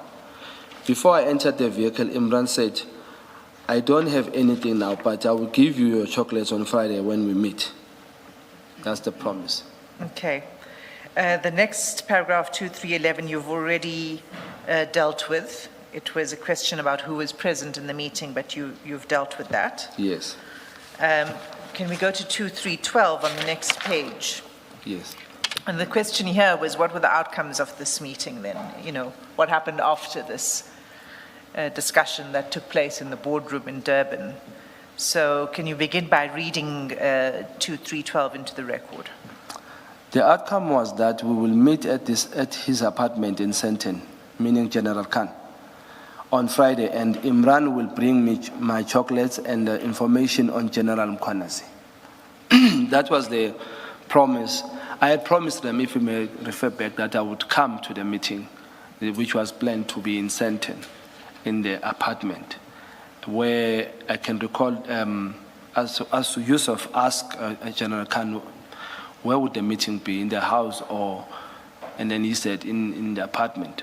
So there was no outcome for me. This is where it ended. You didn't meet then on No, I that never. Friday? I never. And you didn't meet at any time subsequent to that Friday? I made sure that cause that I don't understand, I drop immediately. So you didn't have any further conversation either with Mr. Kaji or Mr. Imran? I don't recall having any phone calls from, okay, they didn't have my number, so a person who would have my number would be Ms. Londiwe. I don't honestly recall exactly whether she did ask me or not after that, but I think if she had asked me, as she mentioned in her statement, I think I turned it down. But as I left that door, I closed that chapter in my mind. I just wanted to find my leaders and explain to them what had happened. Sorry, Ms. Hassan. Ms. Shong, please look at page 20. It's paragraph 54 of Ms. Londiwe's Paragraph? affidavit. Paragraph 54 on page 20. Okay, thank you. Thank you, Maybe Commissioner. Yeah, that's... just take time to read 54 to 58 and then tell us if you have any recollection of the call on the 10th of March 2026. Thank you, Commissioner. This is Sis Londiwe's statement, right? On Yes. 54, it says, on or about 10 March 2026, I met with Mr. Imran and Mr. Yusuf Kaji and telephonically connected them to Mr. Shongwe. The call was placed on speakerphone, sorry. Mr. Shongwe indicated that he was occupied with work commitments. It was apparent to me that he was not interested in pursuing any further meeting. Following that discussion, I had no further involvement in the matter. Do you have any recollection of that call? Mhlonishwa, ngangibona lento le angikhumbuli nakancane, but I'm trying, my mind is failing me here because on the 10th of March it was my birthday. And I don't recall which was I at work. But if I read this, ngoba ngiyazazi mina, uma ngibusy maybe go ad hoc, I would pick up and say, hey, ngibusy, I would call you. So I don't really recall ukuthi ngakhuluma nabo. Maybe I just dropped the call ngibusy and they were talking to me. So angiyibeki ngaphandle, angiyivumi kodwa angiyikhumbuli nje nhlobo. But what I know is that bengingasayifuni kula madoda.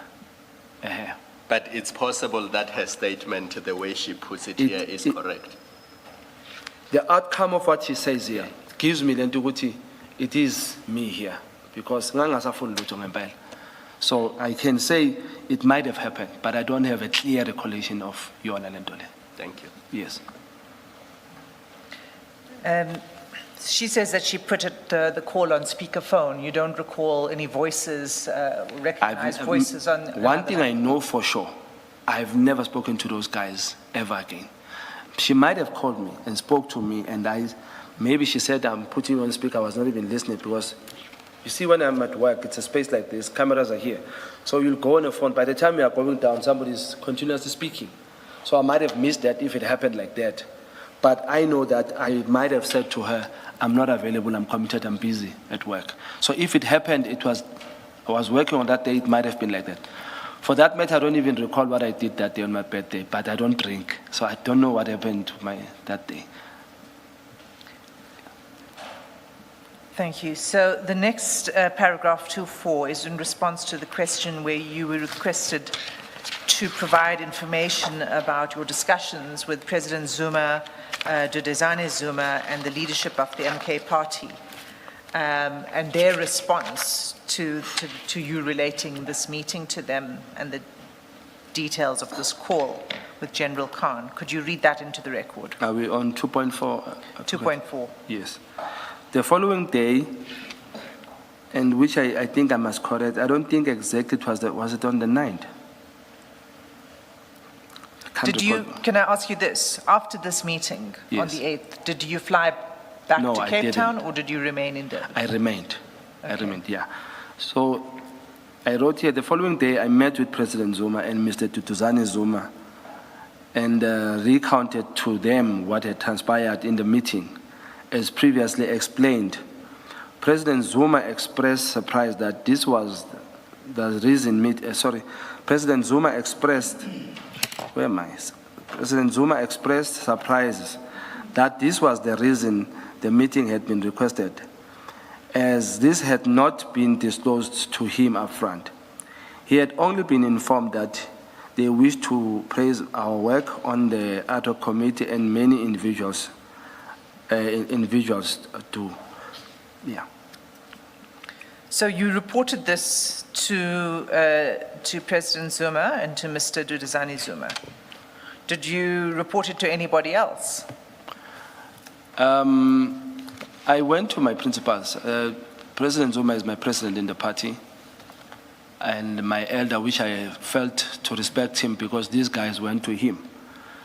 And then Duduzane Zuma is the member of the PTT, which is Presidential Task Team. So because of a certain relationship, I decided to... Sorry, just to be clear, Yes.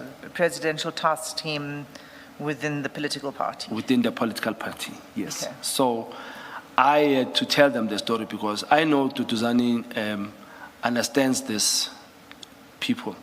So I then decided, no, let me go tell them what happened for my protection in a way that I had a meeting with these two people, but when we got there, the subject of the meeting was then related to me as this. So the president did say, at first when I told him about these people, he kept on saying, okay, because when I said it, I said I was in a meeting where I was speaking with General Khan. So the president doesn't know General Khan. He met that guy once, even Duduzane confirmed it. No, this guy has only met Ubaba Nakwana once somewhere in passing. So president doesn't know Duduzane. But when we spoke about these two guys, he said, oh, amadoda why? Yeah, baby figure that. That meaning Lamadota, those cigarette guys, oh, they came here, so what was wrong with that? So I then told the president, time for this is when the president tells me, no, do the right thing. Go do your thing, So I got the blessings of from my seniors. Okay. Sorry, just, did you report this to the committee, Now, the ad hoc committee? I wouldn't use the word reported. But when I went to the committee on that day, I spoke about it when I was questioning General Masemula. Can I just pause you there? Because that's where I was going to go next. Can I take you to page 13 in the bundle? In fact, if we could just start at page 12. You'll see from page 12, this is a transcript from the meeting of the ad hoc committee on 17 March 2026. Okay, you'll see the date at the top. Yes. Okay. And then page 13, you turn over the page. Yes. The very last paragraph on that page, that long paragraph. Okay. That's I see where it, yes. you see that. You see three lines into it. Sorry, Commissioner Kamala, maybe it would help if the witness just read this, this paragraph and the relevant parts into the record. So I think, Mr. Shongwe, if you could read that paragraph. Where it starts. But the relevant part starts at guess what happened. Wait. Three where is lines that? in. 3 lines before?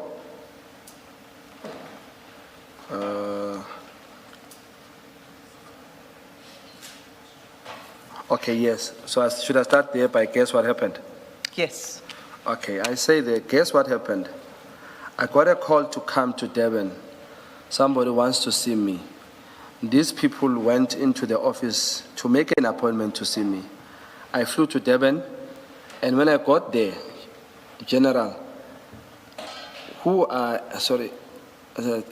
I got there, should I read the time as well? No, you can skip over that. Okay, General, who are having there's a very small font here, I know it is very Yeah. small. who are having a factory of cigarette in Maritzburg. You may know them. They took me to a security company office. Actually, they invited me to that office in Morningside, not far from Cubana. When I entered, they spoke to me and said to me, Shongwe, what is wrong? What did we do to you? Should I continue? Yes. Okay. My response, what are you talking about? That house has cameras outside and inside, General. As we are speaking, obviously they make promises. We will look after you. Do not do this. Why speak to this guy? There is somebody who wants to speak to you. And I ask, who's that? There is somebody who wants to speak to you. Who's that? No. Look at the phone. They forcing me to take the call. They made a video call. On the video call is a person I do not know. It is the first time seeing that person, but I'm told this is General Khan now. My question is, the guy spoke until his eyes, my question is, the guy spoke until his eyes were red. When he was speaking as emotionally,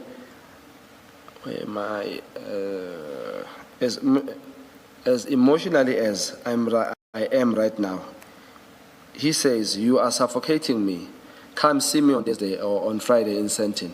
Let us talk. What is wrong? Yes, on the record, I do not see there is anything wrong in that, because that is how we politicians get information. But what worries me is what these two families say to me. There is a family of Maja Janseka who died, a makeup artist who was shot in the head. The family says this case, somebody walked on the case, and allegation is that General Khan covered for these murder cases. The second family is the case of somebody.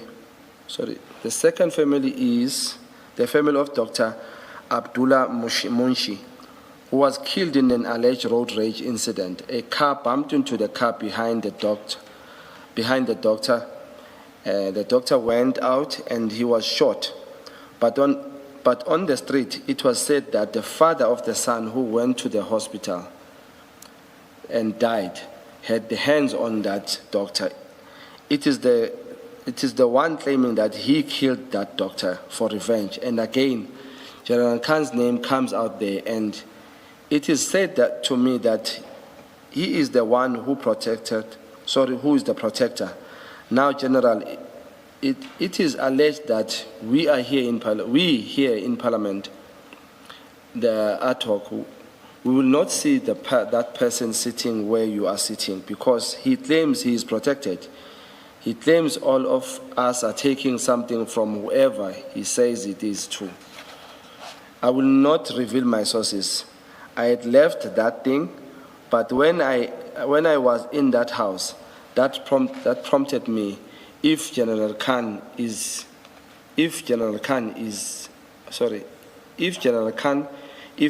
as true as he says, yeah, he is. Why is he not applying to come here and clarify his name?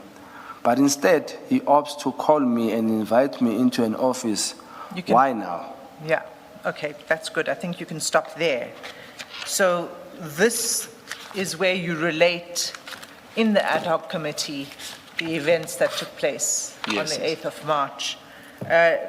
Just before I ask the next question, I just want to first ask you, you say in this paragraph, when you got there, you met these people who have a factory of cigarettes in Pietermaritzburg.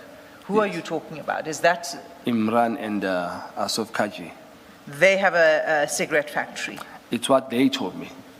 and that cigarette factory is in Pietermaritzburg? Yes, how they tell me that is that in one of his yappy too much, he says, your former SG, mentioning, referring to Floyd Chibambo, well, he came to the factory and we always helped him, we gave him something, don't worry. He was referencing how we helped people. So if I agree to what they want to offer, it's one of those things that he talks too much. I recall as we move on it. So it says that, yeah, Floyd Chibambo came there, your former SG, we gave them T-shirts, don't worry, man. That was the topic. So in that sentence, that is where he says, in our factory in Pietermaritzburg. Okay. And do you know the name of the factory? No, I don't. I've never been. All right. So you talk about it then in the ad hoc committee. Were there any further inquiries that were made on this incident by either by the ad hoc committee or by anybody else that you're aware of? Ma'am, to my understanding, I think, let me say, I'm new in Parliament, and some of the things I don't know how they operate. But the level of assistance we're supposed to get, or I think we should be getting in the ad hoc committee, is zero. Because this matter, it's only here that I'm speaking about this matter. It's only here that I'm asked formally about this matter.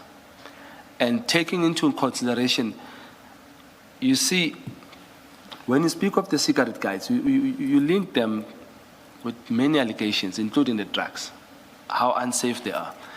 If I may recall back, there was a time when I went to Hoshi Mampuru.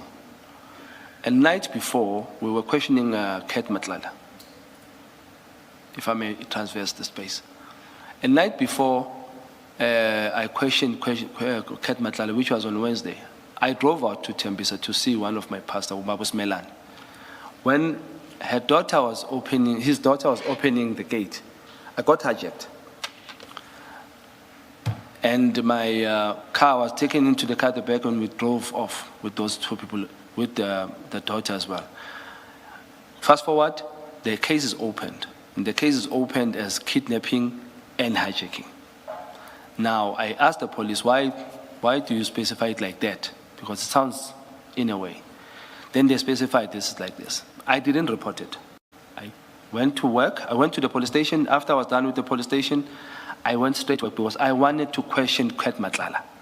I was so interested in questioning Kat Matlala. And why was I so interested? Because I just can't find that article, but I think it was reported by Media 24 in some years.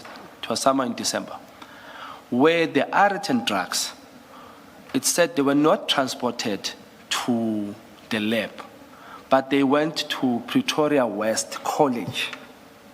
I've never seen that anywhere. I've only seen it once in that article, and I can't find it. That was what I was looking for yesterday. Before I lose my chain of thought. Cool. So that day when I went to question Kat Matlala, I wanted to ask him, Muguti, is this the reason he got residence for his business in the Pretoria West, so that these drugs, if they were brought to Pretoria West, nobody will think the drugs of Kat Matlala are in the police college?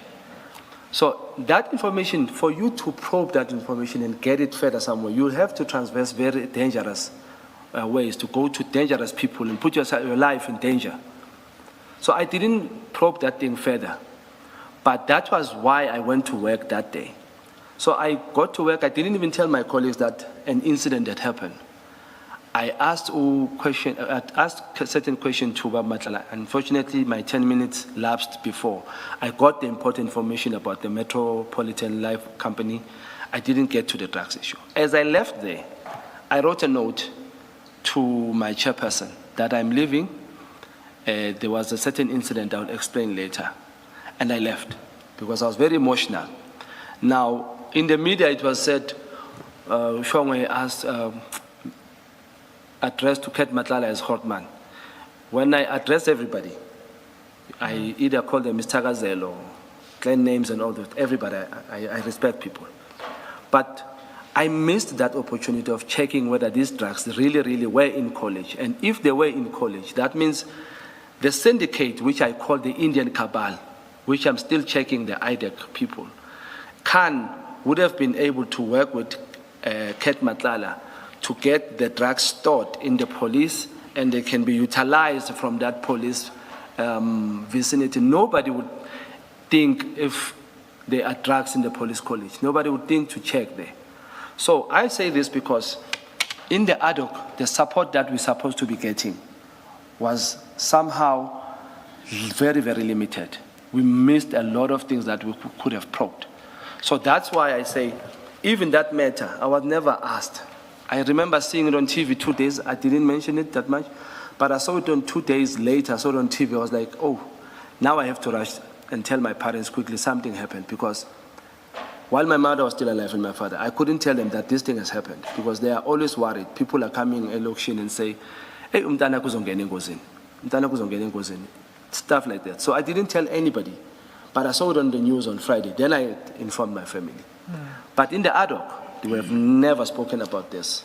So that whole story that you just gave us now about Ket Matlala and the drugs and Yes. so on is a way of you saying that there were no further inquiries I couldn't. from the ad hoc committee side? Yes, including this one as well. Yes. Okay. On that issue, but also on this issue? On this one, yes. You're drawing an analogy, all right. Yes. But on the 17th of March, when you explained this in the ad hoc committee, you were discussing, the person you were talking to at that point was General Masemola. He was the person who was the witness before the ad hoc Yes. committee. And he's the National Commissioner of Commissioner at Police. that time, yes. Did he follow up and make any inquiries about this call that was made to you with this offer from General Khan? It's only the Madlanga Commission that has spoken to me about this matter, apart from my political party. And in my thinking, I think me mentioning it there in the ad hoc, for me it was enough. I didn't even see a need to open a case or do anything further, because that space, I think it's a protected space. We are governed by certain laws there. We are protected by certain laws. If the committee felt the need to do anything, they would have jumped on it, including protecting us. Okay. Then your statement concludes with, you refers to the timeline tracker from your vehicle, which we Yes. have. And then you conclude that they never reached out to you, meaning Mr. Never. Kaji and Mr. Imran, and then you've clarified there is a different version that's provided in Yes. Ms. Londiwe's statement. Yes, but yes. you've explained that. And that brings us to the end of your statement. Is there anything else you wish to add? You would wish you never asked that. So, do you have 6 hours? Only that's relevant to the questions that were put to you in this notice, sir. No, apart from saying I appreciate the level of the Madlanga Commission work and the fact that you guys have taken the bar. In fact, I'll admit at first when it started, the Madlanga Commission, to me, I was seeing as Zondo point 2, Zondo Commission point 2. It was not going where we wanted to. But when we, the MKP members in the ad hoc, changed the notch, people, the South African focused so much in the ad hoc until something changed here. And I myself was changed and taken into appreciation that at least this time around, there won't be a 1 billion spent on nothing. There won't be a 1 billion spent on fighting our fight as politicians. So I appreciate you guys for being fair and honest to the fight. And the South Africans are seeing that exactly as I see it. So in that note, I also appreciate that you have given me this opportunity to speak about this. I hope we work together in fighting this crime in South Africa. We wouldn't have much today had our laws been followed the way they should be. Now we have an issue where we have to accept and feel bad that we are taking foreigners away in their country, but mainly because laws were not followed. So I appreciate your work. Thank you very much. Thank you, Mr. Shongwe. Chair, I don't have any further questions for the witness. Can I put this on record before you speak, Commissioner Woti? I'm the first person to get the commissioners not to ask the questions. I'm saying to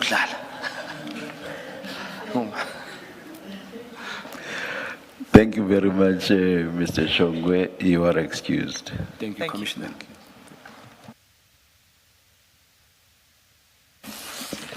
Ms. Asim? Chair, I believe there may be one in-camera application. Could I ask that we stand down? I can't give you a time. Come back when it's indicated to us. indicated. Thank you. Let's adjourn.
Yes, Mr. Chaskelson, good afternoon.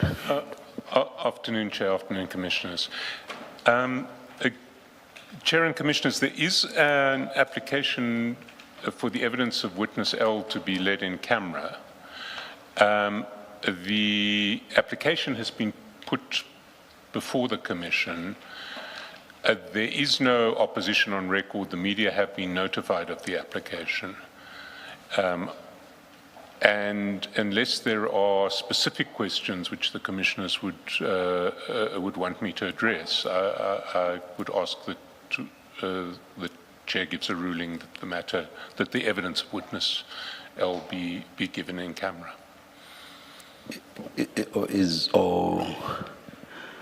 Just.